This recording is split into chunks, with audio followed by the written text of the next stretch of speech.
What does grass do for video games? It creates beautiful scenes like this, and ways to hide from enemies like that. And also, it's the greatest thing to ever happen since sliced bread. Let's break down how grass can play a crucial role in both the visual and mechanical elements of video games. We can't even begin to talk about grass until we discuss the hit 2008 game, Far Cry 2. You play as a white guy that is sent in to take down a weapons dealer in a fictional African nation that's in the middle of a civil war. And once you get there, you immediately contract malaria. Next thing you know, you're running people over and... Oh wait. Is that grass on fire? Why, yes it is, and that fire can spread to other grass. This is called fire propagation. It's in most shooters with fire and grass nowadays, but back then, this was diabolical. You'd be in the middle of a gunfight, tucked away behind some cover, and all of a sudden you're cooking barbecue style. This idea that the environment can change dynamically creates a sense of life in the world around you. You aren't just shooting people, you're also terrorizing the landscape. Let's look at another example of grass being both visually and mechanically a part of the game experience. Minecraft. I know, give the people what they want, hold on. Chicken jockey! The grass here fills out the world pretty nicely, and you can either remove it or place it down to decorate your home. And if you turn on some mods, it can look like this. Apparently. The grass serves our creativity-focused gameplay while also visually complementing the space around it. That's game design, baby. But does grass always have to be involved in the gameplay? What if it just reacts to the player? Is that enough? Yeah, probably. I mean, Rust is super successful, and the grass in that game exists purely to make the game look prettier. But would the game be better if you could set the grass on fire? No, not really. I'd actually argue that it would create tons of chaos for a game that has fairly focused gunfights. That's, of course, before we get into the many performance issues that come with being able to interact with grass like that. Technically you can touch the grass in Rust, and the game runs just fine, so I don't think performance is a valid reason for it not to have gameplay interactions. Yeah, you can step on it, and it reacts to the wind, but that's all it does, because most games with tons of grass use what is often referred to as a distortion map. This is a texture that has the X, Y, and Z directions mapped into each pixel, respectful style. Red, green, and blue. And with the help of a shader that can process that texture, you can have grass react to wind and any other sort of movement-directed influence. However, shaders aren't responsible for igniting objects in game engines. There's tons of examples of games going too far with the environmental interactions, and as a result, having terrible frame rates, like Crisis.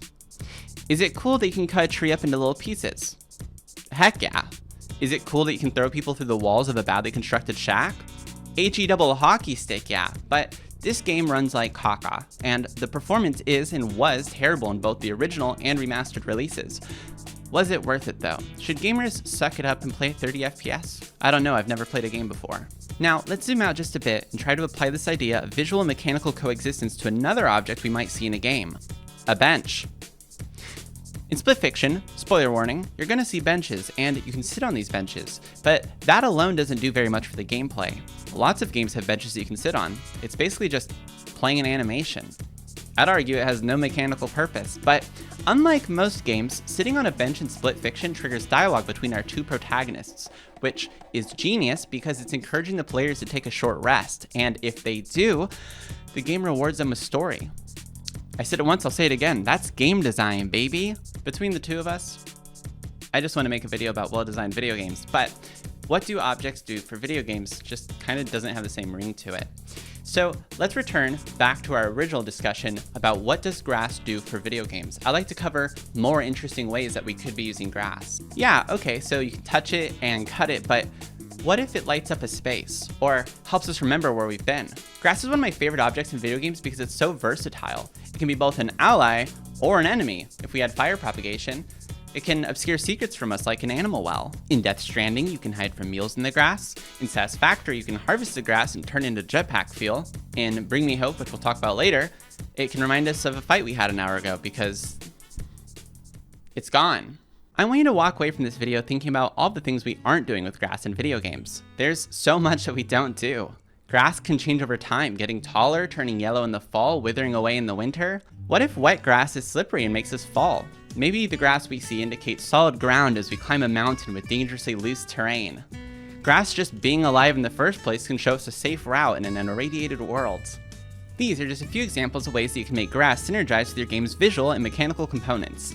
I hope that this inspires you to explore your own ideas and expand on them. Unless, of course, you don't make video games, which is cool, man. Yeah, me neither. Mostly just eat Olive Garden, make these videos. Now we're going to talk about emotions, grass emotions, like the emotions that grass provokes in you. Far Cry's fire propagation will never be as good as it was in Far Cry 2. Some of the newer Far Crys use the same engine as Far Cry 2, but visually it's just never been as striking as it was then. And in an attempt to chase the dragon that is photorealistic graphics, we've lost touch with what made games so special in the first place. Games are the products of creative humans, and humans never remember the details just as they were. We lose the details and replace them with feelings. This scene of grass burning in a war-torn country on a hot day feels so alive because the art captures those emotions instead of the realistic picture. Grass doesn't need to be photorealistic, it needs to convey the right emotions. Let's look at some grass in my hit game, Bring Me Hope.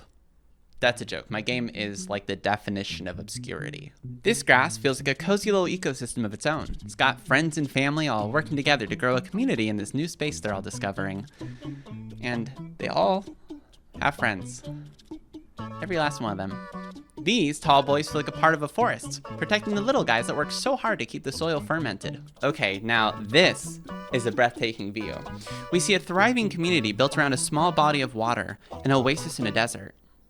Although, to be honest, if we just look down a little bit, we can see clearly that this is a beach, not a desert. But I was making a point, so it was okay that I lied. Now we're in Grass City. There's all sorts of people here. The purple grass, the pink grass, the cattails, the little guys, the lily pad guys, the giant snake. Next time you see grass in a video game, I want you to think about how it feels, why it was put there, if it was put there by hand or with some sort of brush tool. Can you even tell the difference between the two? Does grass that has been hand-placed feel like there's some other emotions connected to it?